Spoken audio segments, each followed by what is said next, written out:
الحمدللہ والصلاة والسلام علی رسول اللہ وبعد۔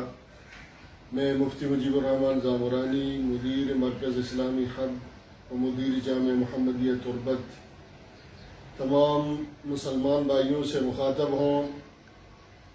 اللہ تبارک و تعالیٰ نے دین اسلام میں ہر مسئلے کا حل و فصل بتایا ہے۔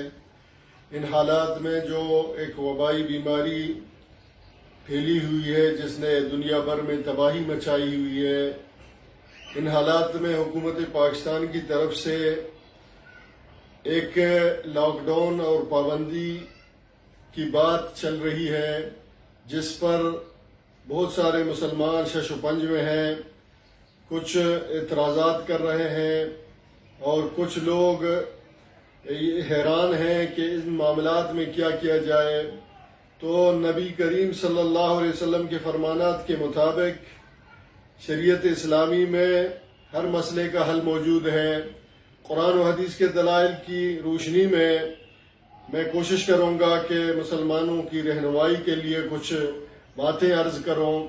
ان میں سے سب سے پہلی بات یہ ہے کہ حکومت کی طرف سے جو آرڈر آئی ہے یہ شریعت کے عین مطابق ہے۔ وجہ یہ ہے کہ شریعت اسلامی میں متعدی امراض، وبائی بیماریاں، طاعون جیسی بیماریاں جب بھی جس دور میں بھی آئی ہے تو اللہ کے نبی صلی اللہ علیہ وسلم کے فرمانات موجود ہیں۔ نبی صلی اللہ علیہ وسلم نے فرمایا کہ فررک من المجذوم فرارک من الاسد، جس طرح آدمی شیر سے ڈر کے بھاگ جاتا ہے زندگی بچانے کے لیے، تو وبائی بیماری مجذوم جو کھوڑی کی بیماری ہے، جذام، اس سے اس طرح بھاگو جیسے آدمی شیر سے بھاگ جاتا ہے۔ اسی طرح رسول کریم صلی اللہ علیہ وسلم کے پاس ایک وہ بنی ثقیف کا وفد آیا جس میں ایک جذام کی بیماری والا بندہ تھا، تو نبی صلی اللہ علیہ وسلم نے ان سے نہ ہاتھ ملایا اور نہ ان سے ہاتھ پر بیعت لی، بلکہ پیغام بھیجا کہ آپ کی بیعت ہم نے لے لی ہے، وہیں سے اس کو لوٹا دیا۔ تو متعدی امراض جو پھیل جاتے ہیں ان میں سنت نبوی یہی ہے کہ خود انسان اپنے آپ کو بچائے اور دوسروں کو بھی بچانے کی کوشش کرے۔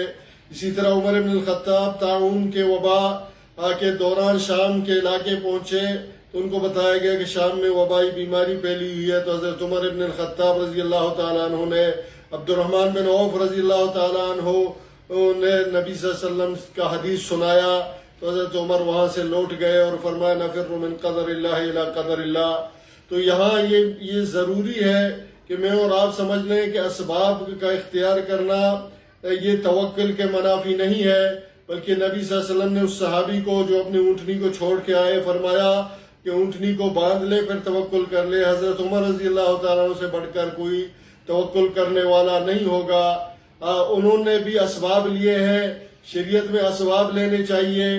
اور نبی صلی اللہ علیہ وسلم نے فرمایا جو بندہ پیاز کھائے یا لہسن کی بدبو اس کے منہ میں ہو تو وہ ہمارے مسجد کے قریب نہ آئے۔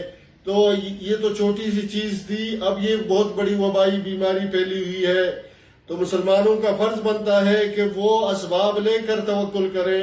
تو اسباب میں سے یہ بھی ہے کہ میں اور آپ خود بچیں اور دوسروں کو بچائیں، اپنے گھر میں ٹھہریں، رش کش سے، جمعہ جماعت سے اگر میں اور آپ اس نیت سے گھر بیٹھ جائیں کہ کسی مسلمان کو ہم سے تکلیف نہ ہو۔ المسلم من سلم المسلمون من لسانہ ویدہ، مسلمان وہ ہے کہ اس سے کی زبان سے، اس کے ہاتھ سے کسی اور مسلمان کو تکلیف نہ ہو۔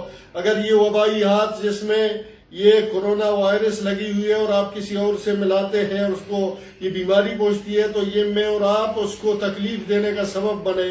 تو گھر میں بیٹھنا ان حالات میں، حدیث ہے صحیح مسلم کی روایت ہے کہ نبی صلی اللہ علیہ وسلم نے فرمایا جو طاعون کی وبا کے دوران اپنے گھر میں اس نیت سے بیٹھے کہ مجھے اجر اور ثواب ملے تاکہ کسی مسلمان کو مجھ سے تکلیف نہ ہو اور میں کسی مسلمان کو تکلیف نہ دوں، تو اس نیت سے جو اپنے گھر ان حالات میں بیٹھ جائے اس کے لیے شہید کی اجر کا ثواب ہے صحیح مسلم کی روایت میں۔